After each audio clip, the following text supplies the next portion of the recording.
You may not recognise my next guest, but you'll have certainly heard of him.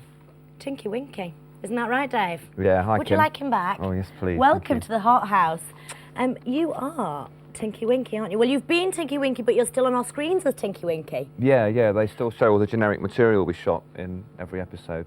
OK, so come on, Dave. You were a stand-up comedian. How did you end up being Tinky Winky? Well, the company that makes the show asked me to audition for it. Yeah. Because I'd done a thing on BBC Two with Harry Hill, and someone in that worked on the Teletubbies, so they said, would you come and audition? And I did, and they gave me the job. Did you know anything about what Teletubbies was going to be at the time? Not until I went to the audition, but eventually I got sacked from the job. Why? Well, the letter said that my interpretation of the role had not been accepted. Did you understand what that meant? No, I think it just meant the producer didn't like me very much. Right. So were you told sort of how to act as Tinky? I mean, is it a tough job being Tinky Winky? It was a fantastic job. It's the best job I ever had, and I was deliriously happy.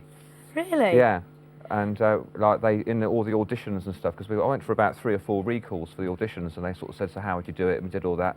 Then all the time we were doing it, it was all pats on the back, and yeah, you're doing great. We love what you're doing. It's fantastic.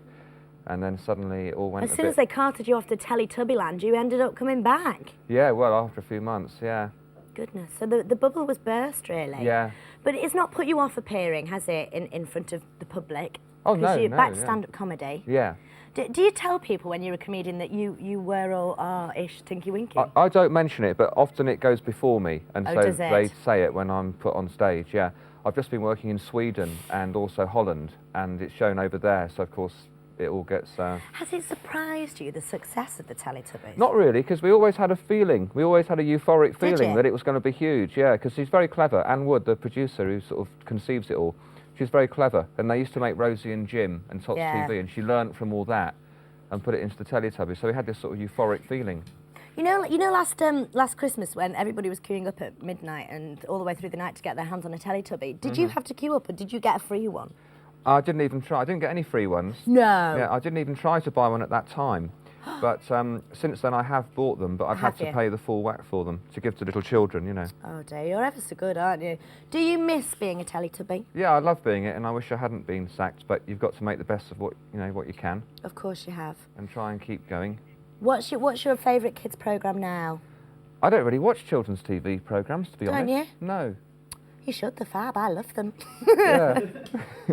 What's your high hopes? Come on, what are your hopes for the future? I'd like to, I don't know really. I'd just like to be happy. Yeah. And maybe do quite well and sort of become a huge film star. Absolutely. And not have to wear a costume, just so that we can see your face next time, maybe. Yeah, well, maybe some nice costumes, maybe a bit of Lycra or Lorex or Let's leave that one there, Dad, shall we?